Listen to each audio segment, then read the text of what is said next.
میں دبئی کے massage parlour میں کام کرتی تھی۔ روز کئی عربی شیخ آ کر اپنا مساج کراتے اور اگر میں ان کو خوش کر دیتی تو ہزاروں ریال دے کر جاتے۔ ایک روز وہاں ایک حبشی آ گیا، اسے تو دیکھ کر ہی میری جان نکل رہی تھی۔ مجھے دیکھ کر اس نے ایک ہفتے کے لیے اپنے گھر میں بک کرا لیا۔ یوں مجبوراً مجھے اس کے گھر جانا پڑا۔ وہ کالا حبشی رات کے 1 بجے ٹاول لپیٹ کر بولا کہ تیل لے کر میری تو چیخیں نکل گئیں۔ مساج سینٹر میں گاہکوں کا بے حد رش تھا۔ کبھی کبھی تو میں حیران ہوتی کہ ایسا بھی کوئی کام ہوتا ہوگا کہ لڑکیاں مساج کرتی ہوں۔ ہمارے ملک میں آدمی اکثر لوہے کے ایک سٹینڈ میں چند ایک تیل کی شیشیاں لٹکائے بس سٹینڈز اور چوراہوں پر گھومتے تھے، اور اگر کسی کو مالش کرانی ہوتی تھی تو اس سے کرا لیا کرتے تھے۔ مگر دبئی میں یہاں باقاعدہ طور پر مساج سینٹرز قائم تھے۔ مگر ایک بات بہت حیران کر دینے والی بات تھی کہ یہاں پر عربی عورتیں کام نہیں کرتی تھیں، نہ ہی دبئی کی مقامی عورتیں کام کرتی تھیں، بلکہ یہاں پر مساج سینٹرز کو چلانے کے لیے ہمیشہ باہر کے ملکوں سے لڑکیوں کو بلوایا جاتا تھا اور انہیں مفت میں ویزا دیا جاتا تھا۔ یہاں تک کہ ان کی ٹکٹ کے پیسے بھی سینٹر والے خود دے رہے تھے۔ ان لڑکیوں کو ہر قسم کی سہولیات دی جاتی تھیں، رہائش بھی دی جاتی تھی اور ان کا کھانا پینا بھی ہوتا تھا۔ اس کے علاوہ ایک ہینڈسم سیلری پیکج بھی ہوتا تھا۔ یہ کام مجھے چند دنوں میں بہت آسان لگ رہا تھا، لیکن میں اس کام کے اصل مقصد سے واقف نہیں تھی۔ مجھے بھی ان کمپنی والوں نے ان تمام سہولیات کو مہیا کرنے کے بعد ہی بلایا تھا۔ میں بے حد غریب خاندان سے تعلق رکھتی تھی۔ میرا بڑا بھائی ایک حادثے میں معذور ہو گیا تھا۔ اس کی کمر کی ہڈی ٹوٹ گئی تھی اور وہ دن رات اپنی چارپائی پر پڑا رہتا تھا۔ اس کے علاوہ وہ معذور ہونے کی وجہ سے شدید ڈپریشن کا شکار ہو گیا تھا۔ جب ابو کے انتقال کو کئی سال گزر چکے تھے، جس کے بعد میرے بھائی نے چھوٹی عمر سے ہی گھر کی ذمہ داری اٹھا لی تھی اور وہی تمام تر ذمہ داریوں کو بخوبی کر رہا تھا۔ جب خدا کو کچھ اور ہی منظور تھا، ہم پر آزمائش آئی جس نے میرے بھائی کو معذور بنا دیا، اور اچھے خاصے سہل طریقے سے گزرتا ہوا وقت ہمارے لیے مشکل ترین بن گیا۔ ٹھیک ہے، بھائی کی مزدوری کے بعد ہم چھوٹی 3 بہنوں کو روٹی کھلانے والا کوئی نہیں تھا۔ اماں نے اپنی نظر گنوانے کے باوجود سلائی مشین کا کام ایک بار پھر سے سنبھال لیا۔ حالانکہ اس سے ہماری گزر بسر تو ہو ہی جاتی تھی، لیکن بھائی کی مہنگی دوائیاں اور ان کے لیے اچھی خوراک کا انتظام نہیں ہو پا رہا تھا۔ اس کی وجہ سے میں نے در در اپنی جوتیاں گھسانا شروع کر دیں اور کسی اچھی نوکری کی تلاش میں لگ گئی۔ مگر اچھی نوکری تو ایک طرف، مجھے کوئی نوکری نہیں مل رہی تھی۔ جبکہ ایک دن اچانک اخبار میں نوکری کے ایڈ پر میری نظر پڑی۔ میں جانتی تھی کوئی فائدہ نہیں ہے، مگر پھر بھی ایک چانس کی کیفیت میں نے وہاں کے بتائے گئے نمبرز پر اپنی ڈیٹیلز بھیج دیں۔ اس کا کوئی بھی موقع میں گنوانا نہیں چاہتی تھی۔ اس سے پہلے بھی میں کئی اخباروں میں اسی قسم کے ایڈز دیکھنے کے بعد اپنی سی ویز بھیج چکی تھی، مگر مجھے کبھی بھی پذیرائی نہیں ملی تھی۔ میں ہمیشہ مایوس ہو جاتی تھی۔ میں نے موبائل کو ایک طرف پھینک دیا، لیکن اگلے دن میں یہ دیکھ کر حیران رہ گئی کہ میں نے جس نمبر پر اپنی ڈیٹیلز بھیجی تھیں انہوں نے مجھ سے کچھ سوالات کیے تھے۔ میں نے سنجیدگی سے تمام سوالات کے جوابات دے دیے۔ مجھے ابھی یہ سب فراڈ لگ رہا تھا۔ مجھے ایسا لگ رہا تھا جیسے یہ لوگ رقم کا مطالبہ کریں گے اور پھر جب میں رقم نہیں دوں گی تو یہ لوگ میرا پیچھا خود ہی چھوڑ دیں گے، مگر ایسا نہیں تھا۔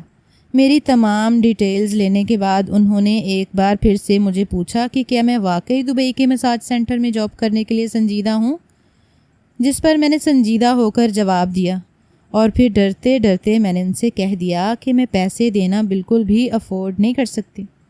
میں غریب گھر کی لڑکی ہوں، میرے پاس کھانے کے لیے بھی پیسے نہیں ہیں، تو میں ٹکٹ اور ویزا وغیرہ کے پیسے کہاں سے لاؤں گی؟ جس پر مجھے تسلی دی گئی کہ وہ لوگ مجھ سے 1 روپیہ بھی نہیں لیں گے، بلکہ جیسے ہی میں دبئی میں ایڈ کے ساتھ سیٹ اپ پر اپنا پہلے دن ہی کام کروں گی، وہ لوگ مجھے پورے مہینے کی سیلری ایڈوانس میں دے دیں گے۔ یہ سب دیکھ کر تو میں جتنا حیران ہوتی اتنا ہی کم تھا۔ مجھے اپنی آنکھوں پر یقین نہیں آ رہا تھا۔ مجھے ایسا لگ رہا تھا جیسے کوئی میرے ساتھ فراڈ کر رہا ہے یا میرے جذبات کے ساتھ کھیل رہا ہے۔ مگر کچھ دنوں میں واقعی مجھے ایک کوریئر ملا جس میں میرے دبئی جانے کے انتظامات کے تمام کاغذات تھے۔ انہوں نے مجھ سے بس میرا ID کارڈ اور پاسپورٹ وغیرہ کی ڈیٹیلز لی تھیں جو میں نے انہیں سینڈ کر دی تھیں، اور اس کے بعد آج مجھے سب کچھ مل رہا تھا، اور اس کے ساتھ ہی 3 مہینے بعد میری ٹکٹ تھی۔ میں چیختے ہوئے کمرے کی جانب بھاگی اور سب سے پہلے امی کو گلے لگا لیا۔ امی اس وقت بھائی کے پاس ہی بیٹھی ہوئی تھیں اور انہیں کھانا کھلا رہی تھیں۔ بھائی بہت غصہ کرنے لگے تھے اور کافی زیادہ چڑچڑے بھی ہو گئے تھے۔ میں نے امی کو اس بات کے بارے میں بتایا تھا۔ امی نے مجھے سختی سے منع کر دیا۔ وہ جوان جہان لڑکی کو کسی قیمت پر بھی اتنی دور نہیں بھیجنا چاہتی تھیں، مگر میں جان گئی تھی کہ مجھے یہ موقع زندگی میں دوبارہ نہیں ملنے والا، اس لیے میں نے امی کو ہر ممکن طور پر منانے کی کوشش کرنا شروع کر دی، اور پھر کچھ وقت بعد امی مان بھی گئیں۔ شاید وہ بھی اپنے بیٹے کو اس طرح معذوری کی زندگی گزارتے ہوئے دیکھ کر تنگ آ چکی تھی، مگر اصل بات کیا تھی اس کے بارے میں مجھے پتہ نہیں تھا۔ مجھے سمجھ نہیں آ رہی تھی کہ امی کی نا اچانک ہاں میں کیسے بدل گئی، مگر میرے لیے خوشی کی بات یہ تھی، اس لیے میں نے وجہ پر دھیان نہیں دیا اور خوشی خوشی اپنے دبئی جانے کی تیاری کرنی شروع کر دی۔ میرے پاس چند پرانے کپڑے ہی تھے، اس کے علاوہ میرے پاس کچھ نہیں تھا۔ تبھی امی نے اپنی سونے کی اکلوتی چین، جو انہیں بے حد عزیز تھی، ابا نے انہیں منہ دکھائی میں تحفہ دیا تھا کہ ہماری زندگی میں جتنے بھی کڑے حالات آئے تھے، امی نے چین کو نہیں بیچا تھا۔ مگر اب میری امی باخوشی چین کو بیچنے کے لیے بھی تیار تھیں۔ میں اپنی امی کی قربانی کو کبھی بھی ضائع نہیں ہونے دینا چاہتی تھی، اس لیے میں نے سوچ لیا تھا کہ دبئی کے مساج سینٹر میں جیسے بھی حالات پیش آئے، میں وہاں دل لگا کر کام کروں گی اور اتنا کماؤں گی کہ میری چھوٹی بہنوں کا مستقبل سنور جائے گا۔ اس کے ساتھ ساتھ ہی میں اپنے بھائی کو اس قابل بنا دوں گی کہ وہ ساری زندگی بیٹھ کر کھائے، تب بھی اس کے پاس رزق کم نہ پڑے۔ میں اپنی بہنوں کے ساتھ ساتھ اپنے بھائی کی بھی بیساکھی بننا چاہتی تھی اور اپنی امی کو بے حد سکون بھری زندگی دینا چاہتی تھی، اس لیے کچھ جوڑے کپڑوں کے اور لیے اور بے حد ضروری اشیاء لے کر میں دبئی آ گئی۔ پہنچنے کے اگلے دن ہی مجھے سینٹر بلا لیا گیا تھا، جہاں پر مجھے میرا کام سمجھایا گیا۔ جیسے ہی میں نے اپنے پہلے دن کا کام کیا تو میرے اکاؤنٹ میں ایک بھاری رقم ٹرانسفر کر دی گئی۔ یہ رقم میری سوچ سے بھی زیادہ تھی۔ میں نے وہ تمام رقم فوری امی کے اکاؤنٹ میں ٹرانسفر کر دی اور کہا کہ بھائی کا اچھے سے خیال رکھا جائے۔ مجھے بھی سکون تھا کہ محنت کے پیسے وصول ہو چکے تھے، اس لیے اپنے کام میں مصروف ہو گئی تھی۔ مگر ایک دن جو حقیقت مجھ پر آشکار ہوئی، اس نے میرے رونگٹے کھڑے کر دیے تھے۔ میں ایک شخص کا مساج کر رہی تھی، اس نے اپنا رخ بدلتے ہوئے میرا ہاتھ پکڑ لیا اور مجھے اپنے اوپر گرا لیا، اور میرے ہاتھ تیل سے بھرے ہوئے تھے۔ یہ زیتون کا تیل تھا جس میں چند ایک جڑی بوٹیوں کا تیل شامل کیا جاتا تھا اور یہاں پر آنے والے امیر مردوں کو لگایا جاتا تھا۔ اس مساج کے لیے وہ کتنے پیسے پے کرتے تھے مجھے اس بات کا علم نہیں تھا، اور نہ ہی مجھے یہ جاننے میں کوئی دلچسپی تھی۔ مجھے بس اتنا پتہ تھا کہ مجھے میری محنت کا پورا پھل مل رہا تھا۔ میں نے امی کو نہیں بتایا تھا کہ میں مساج سینٹر میں جاب کرتی ہوں، کیونکہ میں جانتی تھی کہ وہ اس بات کو اپنے دل سے بہت زیادہ لگا لیں گی اور میرے بھائی کی غیرت پر بھی یہ تازیانہ ہوگا۔ میں نے انہیں اتنا ہی کہا تھا کہ میں صفائی کا کام کرتی ہوں، جس پر میری امی نے دکھی دل سے روتے ہوئے کہا تھا، بیٹا مجھے معاف کر دو، میں تمہیں اچھی زندگی نہیں دے سکی۔ امی کی بات سن کے میرا دل کٹ گیا تھا اور میں نے کہا تھا، نہیں اماں، یہاں پر صفائی کرنا کوئی مشکل کام نہیں ہے، بلکہ سب کچھ صاف ہوتا ہے۔ ایک بار ہلکا سا جھاڑو لگا کر میں سارا دن فارغ ہی ہوتی ہوں۔ بس اپنی ڈیوٹی کے گھنٹے مجھے یہاں پر گزارنے پڑتے ہیں تاکہ اگر کوئی ہنگامی صورتحال ہو تو میں سنبھال لوں۔ اس کے علاوہ یہ کام کوئی مشکل نہیں ہے، آپ ٹینشن نہ لیں۔ لیکن میری ماں کا دل بے حد دکھی ہو گیا تھا۔ اگر انہیں پتہ چلتا کہ میں مساج سینٹر میں غیر مردوں کا مساج کرتی ہوں تو نہ جانے انہیں کتنی تکلیف ہوتی، اور وہ مجھے ہرگز بھی یہاں پر نہیں رہنے دیتی، فوراً واپس بلا لیتی۔ جبکہ میں نے انہیں بتایا بھی نہیں، کمپنی کے ساتھ 2 سال کا کانٹریکٹ سائن کر لیا تھا اور اب مجھے ہر حال میں اس کانٹریکٹ کو پورا کرنا تھا۔ انہوں نے مجھے تمام قسم کی سہولیات دی تھیں۔ اگر مجھے ایمرجنسی اپنے گھر جانا پڑتا تب بھی یہ کمپنی کی ذمہ داری تھی کہ وہ مجھے ٹکٹ کرا کے دیتے۔ انہوں نے بس ایک ہی ڈیمانڈ کر رکھی تھی کہ وہ میرے ساتھ 2 سال کا کانٹریکٹ کریں گے، اور اس 2 سال کے دوران میں ان کے کسٹمر کو ہر طرح سے خوش کروں گی اور انہیں کسی بھی طرح شکایت کا موقع نہیں دوں گی۔ کسٹمرز چاہے کچھ بھی کریں، میں کسی بھی قسم کا رد عمل نہ دینے کی پابند ہوں۔ اور اس وقت میرا دل خون کے آنسو رو رہا تھا جب میں ایک غیر مرد کے سینے پر گری ہوئی تھی اور گہرے سانس لیتے ہوئے اپنے غصے کو کنٹرول کرنے کی کوشش کر رہی تھی۔ میں نے چہرہ اٹھا کر اس آدمی کے چہرے کی طرف دیکھا تو اس کی آنکھوں پر خباثت چھائی ہوئی تھی۔ نہ جانے کیوں لیکن میری ریڑھ کی ہڈی میں سنسناہٹ ہو رہی تھی اور مجھے اس آدمی سے بھی ڈر لگ رہا تھا۔ میں جھٹکا کھا کر اٹھی اور اس سے دور ہو گئی اور سانس بحال کرنے لگی، جبکہ وہ شخص مسکراتے ہوئے اٹھا اور ایک بار پھر سے اس نے مجھے بازو پکڑ کے بیڈ پر گرا دیا اور مجھ پر حاوی ہوتا گیا۔ میں چیخ رہی تھی، چلا رہی تھی، اس سے دور ہونے کی کوشش کر رہی تھی، لیکن سینٹر میں بنے ہوئے تمام کمرے ساؤنڈ پروف تھے۔ یہاں سے آواز بالکل بھی باہر نہیں جاتی تھی۔ میں چاہتے ہوئے بھی اپنی عزت کی چادر کو میلا ہونے سے نہیں بچا پائی تھی۔ البتہ جب وہ عربی مجھے خوب استعمال کرنے کے بعد مجھ سے دور ہو گیا تو میں نے تکلیف کی شدت سے روتے بلکتے ہوئے اس کی طرف دیکھا اور اسے کہا کہ مجھے پانی پلا دو۔ اس نے مجھے پانی پلایا، لیکن پانی پینے کے دوران ہی اس کی آنکھوں میں خباثت ایک بار پھر سے مجھے نظر آ گئی تھی۔ پانی پلانے کے بعد اس نے ایک بار پھر سے مجھے سیدھا کیا اور مجھے استعمال کرنا شروع کر دیا۔ تکلیف کی شدت سے میرے جسم کے رونگٹے کھڑے ہو چکے تھے، میری آنکھوں سے آنسو بھر بھر کر بہہ رہے تھے، مگر اب کی بار میں نے پہلے کی طرح شور نہیں مچایا تھا، بلکہ خاموشی سے اپنے ساتھ ہوتا ہوا یہ سب کچھ دیکھ رہی تھی۔ اور جب وہ عربی شخص اچھی طرح سے مجھے پامال کرنے اور اپنی ہوس مٹانے کے بعد چلا گیا تو میں اٹھ کر واش روم میں گئی اور فوراً ہی مساج سینٹر کے آنر کے آفس کی طرف قدم بڑھا دیا اور ریسیپشن پر کھڑی ہوئی لڑکی سے باس سے ملاقات کروانے کے لیے کہا۔ میرے چہرے کی تکلیف دیکھ کر ہی وہ لڑکی سمجھ چکی تھی کہ میرے ساتھ کیا ہو گیا۔ وہ لڑکی بھی باہر سے آئی تھی اور باس کے ساتھ میٹنگز وغیرہ ارینج کیا کرتی تھی۔ اس کا اتنا ہی کام تھا، اس کے علاوہ کوئی اور کام بھی شاید کرتی ہوگی، مگر اس کے بارے میں مجھے پتہ نہیں تھا۔ اس لڑکی نے جلدی سے باس کو کال کی اور میرے بارے میں سب کچھ بتا دیا۔ باس نے فوراً مجھے اندر بلا لیا۔ میں نے روتے ہوئے ان کے سامنے ہر ایک بات بتا دی۔ تبھی باس نے افسوس کرتے ہوئے کہا، جو آپ کے ساتھ ہو گیا اسے ہم نہیں بدل سکتے، مگر ہماری یہی مجبوری ہے کہ ہم کسی بھی کسٹمر کی ڈیمانڈ کو رد نہیں کر سکتے۔ آپ کو اتنی ساری سہولیات مہیا کی گئیں، یہاں تک کہ آپ کے ٹکٹ کے پیسے بھی ہم نے خود بھرے، اور آپ سے جواب میں بس یہی کچھ مانگا تھا۔ یہاں پر آنے والی ہر لڑکی کے ساتھ ایسا نہیں ہوتا، مگر اگر کسی کسٹمر کو یہاں پر مساج کرنے والی کسی لڑکی کی طلب ہو جائے تو اسے وہ طلب پوری کرنی پڑتی ہے۔ ہم آج سے تمہاری پروموشن کر رہے ہیں، تمہیں ڈبل سیلری دی جائے گی، لیکن ہمارے کسٹمرز کو ناراض نہیں کرنا، اور اگر تم یہ معاہدہ توڑنا چاہو تو بھی ایسا نہیں کر سکتی، کیونکہ تم کانٹریکٹ سائن کر چکی ہو اور 2 سال کے لیے ہماری پابند ہو چکی ہو۔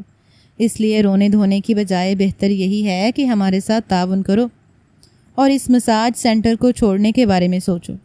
عزت تو تمہاری ویسے بھی لٹ چکی ہے، تو کیوں نہ دولت کمائی جائے۔ اس کی باتیں سن کر میں چپ چاپ وہاں سے نکل کر اپنے کمرے میں آ گئی۔ ابھی میری ڈیوٹی کا وقت ختم نہیں ہوا تھا، مگر میں ذہنی اور جسمانی طور پر اس قدر تکلیف کا شکار تھی کہ میری سوچنے سمجھنے کی صلاحیت مفلوج ہو گئی تھی۔ میں بیڈ پر گری اور جلد ہی مجھے گہری نیند آ گئی۔ اگلے دن میں اٹھی اور ناشتہ کرنے کے بعد ایک بار پھر سو گئی، کیونکہ میرا کام پر جانے کا کوئی ارادہ نہیں تھا اور مجھے کسی کی پرواہ نہیں تھی۔ بہت سوچنے سمجھنے کے بعد میں نے امی کو فون کیا اور کہا کہ میں واپس آنا چاہتی ہوں۔ میں نے سوچ لیا تھا کہ میں فیملی سے ملاقات کا بہانہ بنا کر جاؤں گی اور واپس نہیں آؤں گی، مگر امی نے آگے سے جو بات مجھے کی تھی اس نے میرے چھکے چھڑا دیے تھے، اور پھر میں یونیفارم پہن کر ایک بار پھر سے اپنے کمرے میں ڈیوٹی پر موجود تھی۔ باس نے میری طرف دیکھ کر مسکراہٹ پاس کی اور مجھے شاباش کہتے ہوئے اپنے کیبن میں چلے گئے، اور پھر اس کے بعد وہاں پر آنے والے کئی مردوں کی تسکین کا سامان بنتی رہی، مگر وہ مجھ سے اپنی طلب پوری کرنے کے بعد مجھے اچھی خاصی بڑی رقم دے کر جاتے تھے، اور مساج سینٹر والوں کو بھی وہ مساج کرانے پر جانے کتنی بڑی رقم ادا کرتے ہوں گے۔ ایسے کسی بھی کام کے بعد وہ مجھے بڑی رقم تحفے کے طور پر ضرور دیتے تھے، اور اب میں اپنے ضمیر کو تھپکیاں دے کر سلا چکی تھی۔ میں مکمل طور پر حرام کی کمائی میں مصروف ہو گئی تھی۔ جب کبھی میرا ضمیر مجھے ملامت کرنے لگتا، میں اسے تھپکی دے کر گہری نیند سلا دیا کرتی تھی۔ میں تو اب اسی انتظار میں رہتی تھی کہ کب کوئی میرے وجود کا خریدار آئے اور مجھے پیسے دے کر چلا جائے۔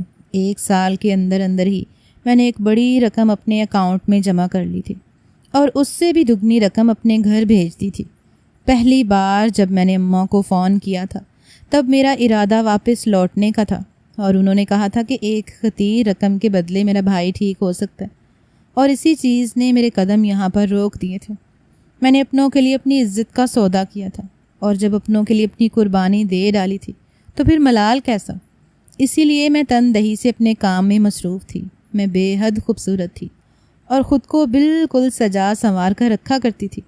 میں زیادہ تر پاکستانی ڈریسنگ کرتی تھی، مگر اس طریقے سے کہ میرے وجود کی خوبصورتی اور بھی زیادہ عیاں ہوتی۔ اگر کوئی مرد میرے پاس مساج کرانے آتا تو میرے وجود کو خریدنے کا کوئی ارادہ نہ بھی ہوتا تب بھی مجھے خرید لیتا تھا، اور اسی طرح میں مردوں کے ہاتھوں کا کھلونا بنی اپنے اکاؤنٹس کو پیسوں سے بھرتی جا رہی تھی۔ گناہ ثواب کا میرے اندر کوئی فرق نہیں رہا تھا۔ جب ایک دن ایک حبشی میرے پاس مساج کرانے کے لیے آیا، اس کی جسامت اور قد و قامت بہت بڑا تھا۔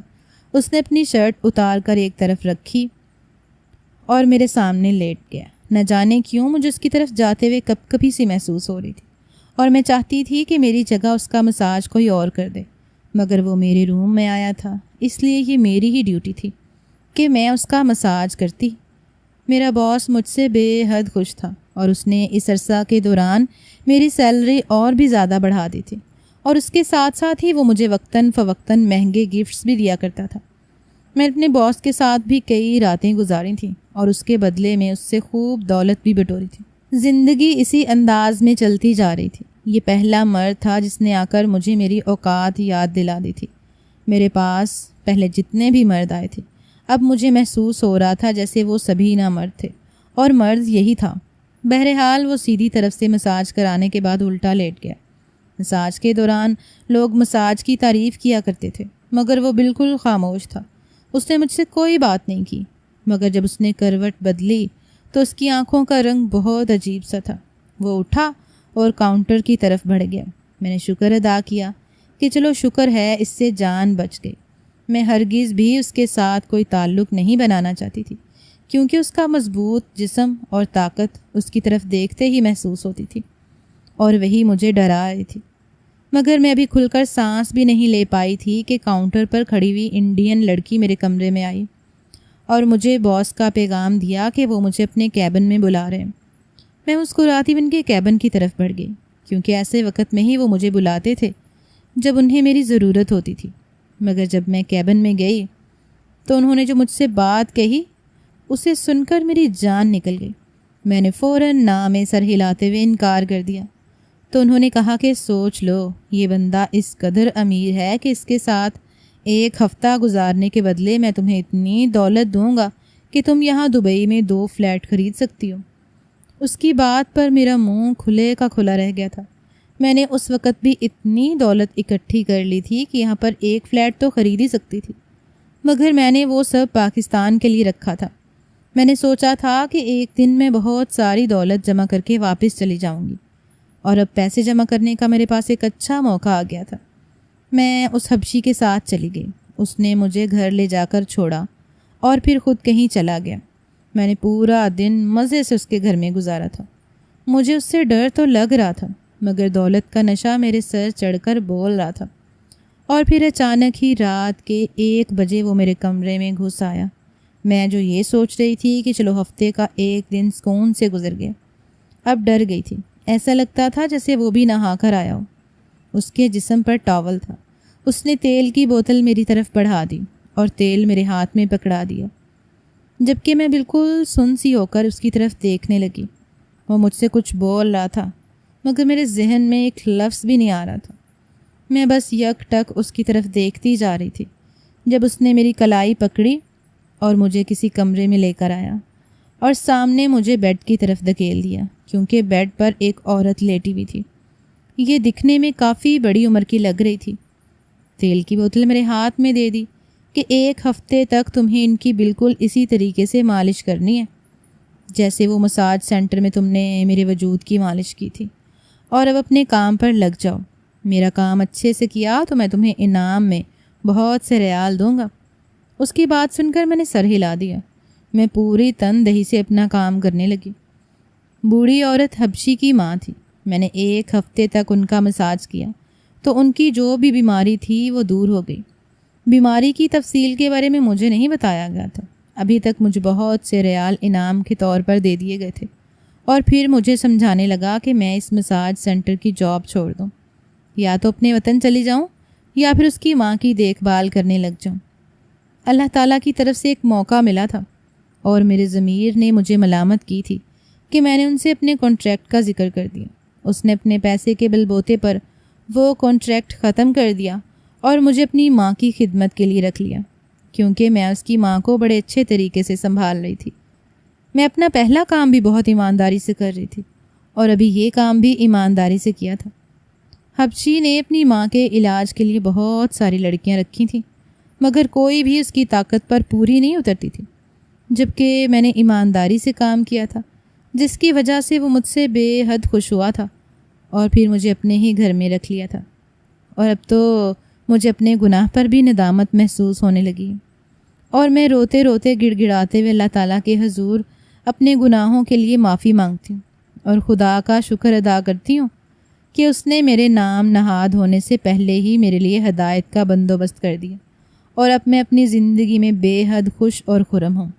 میرے بھائی کا آپریشن ہو گیا، وہ بالکل ٹھیک ٹھاک ہو گیا۔ اماں مجھے واپس بلاتی ہیں، لیکن میں واپس نہیں جانا چاہتی، کیونکہ حبشی کا مجھ پر بڑا احسان ہے، اور میں چاہتی ہوں کہ جب تک اس کی ماں زندہ ہے میں اس کی خدمت کرتی رہوں، اس کے بعد ہی اپنے وطن واپس جاؤں۔